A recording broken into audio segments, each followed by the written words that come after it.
In this video, I'm going to be talking about how a little negative belief about yourself, if left unchecked or unhealed, over time can build itself into this thing that takes over a big part of your life and influences the way in which you think, you talk, you behave, and stuff you do, and the partners you attract, and basically everything in your life.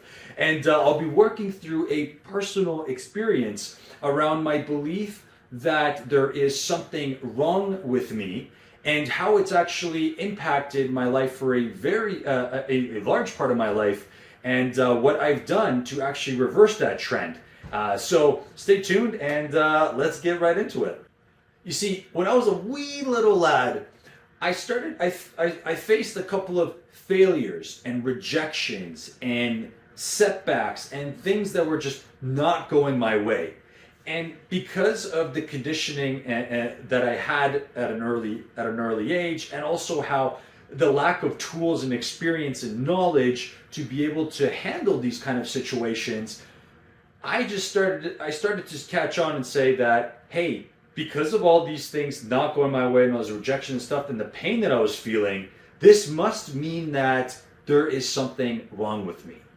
And this basically gave birth, or just reinforced, this little belief that there was something wrong with me into something bigger and bigger, to the point it became one of my core beliefs about myself.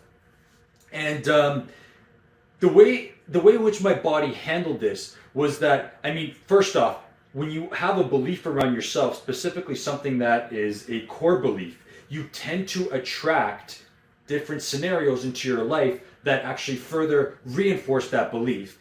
Also, coupled with your perspective starts to shift into looking at different things of, oh, I must not be doing well at school, I must not be doing well with friends, I must not be doing well with at home, because there is something wrong with me.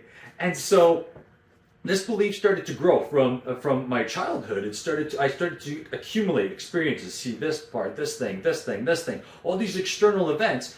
I continued to just make it mean things about myself. Now, the body's actually really efficient. To get me out of the state of pain and sadness, my body developed a way to get out of this pain and sadness, and in walked in the protector called anger. Okay, so the anger would roll in anytime I was feeling a little bit sad, or let's say I didn't get a grade, I would set unrealistic expectations of, hey, I need to get like 100% on all of my classes, on everything I do. And if I didn't get 100%, it would mean I'd start to feel this feeling of, oh, it must be because there's something wrong with me that I can't get this 100%.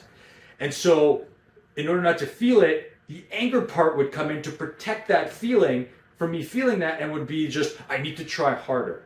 I need to do better. I need to keep going. There was the belief that was, there's something wrong with me. Then there comes the protector side, which is the anger that's like, hey, you just need to try harder. You just need to keep going. You need to keep doing this.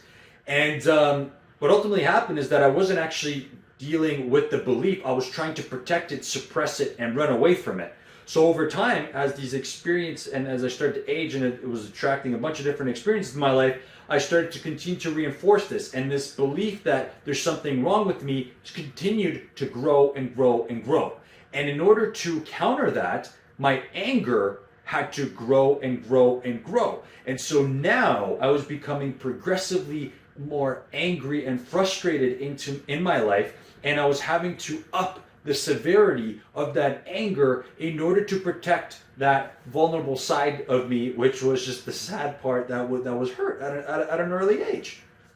So the anger went from, let's go, we got to keep trying, to starting to say, you suck, don't you dare quit, like you gotta stop, and then all kinds of vulgar words that I'm just not going to share right now, but you might be familiar with them. And it would just continue to whip myself and whip myself and whip myself.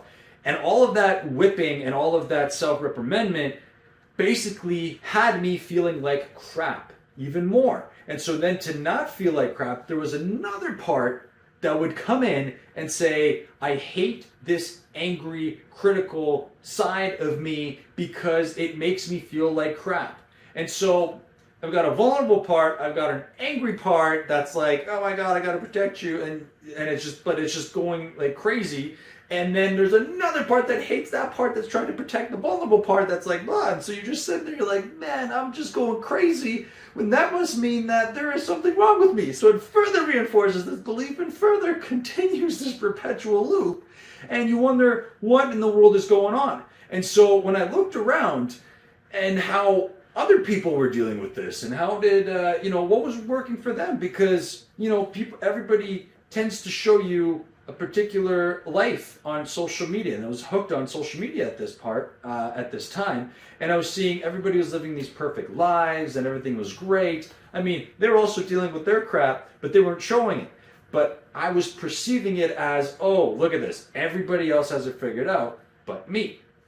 And so it continued to grow and grow and grow to the point where I'm like, I am just consistently angry. I'm just constantly, there's a low vibration of anger in a lot of the areas that I do, and it's just not working for me. And I had this realization where, hey, if I continue this projection if I project this state of being into my life at the rate it's going, I'm going to be one of those angry 45-year-olds that's just miserable and just, I don't know, probably drinking or doing something to numb out, and is just continuously angry with everything, and everything seems to just trigger me and just go like that. I didn't like that. I was like, no way. There's no way that I'm going to be a future father that behaves like that and that does that to my kids, does that to myself, does that to my wife, does that to anybody else that I engage with. So in walks in self-development, and the journey through that has been particularly interesting because I've tried many different avenues and things that had some success, some didn't. But areas that I found the most success have been actually in what's called the parts work, and this has been invented by Dick Schwartz was his name. I think that's his name, yeah. And what this idea is that there's actually different parts of us that are we're not just this whole thing. Like, so when I'm angry, I am anger. It's not just this one part of me.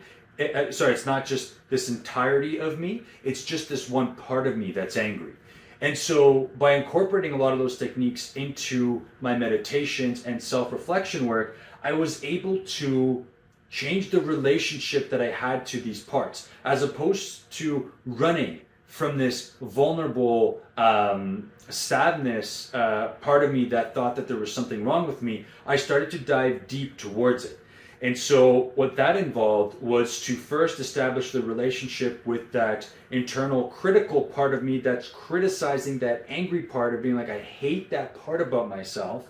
So I had to work with that part to, allow me to continue to actually speak and develop a relationship with that angry side of me.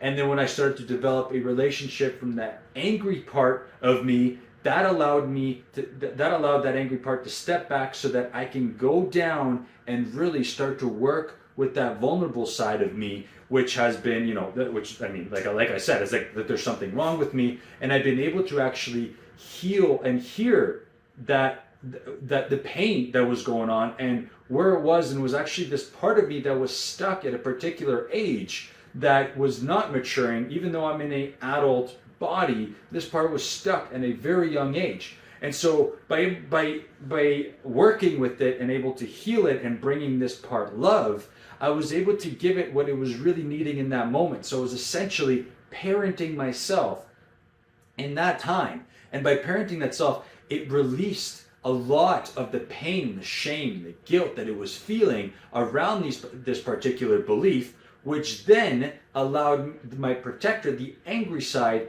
the anger to subside, and it started to collapse down. It didn't have to be as angry anymore. It didn't have to protect as much anymore because this part was not as aggravated anymore. And then the other critic about the angry part was also starting to relax and starting to subside and just calm down and calm and settle things out. And so the beautiful thing with all this is that I've been continuing this relationship with myself and developing and bringing the love and bringing the connection to this part. And in doing so, it's been actually relaxing all these other parts. And now I feel more at one with myself and more at peace. this is something that is going to probably continue for a big part of my life. We're having this belief, but it is at a point where it is so infinitesimally small and it impacts a very small portion of my life, of my current conscious way of being, that it's changed in how I reflect and how I do things and how I behave and how I act on things. So to take away from this video on how can you potentially approach this, is that if there is a belief that you might be working with that seems to just be taking over your life. You think, I'm just crazy, or there's just something wrong with me, or I'm just messed. There's no way. Realize that there might be more parts of you. It sounds weird, but actually when you do it, it makes complete sense. That there's different parts of you that are in discoherent relationships with each other.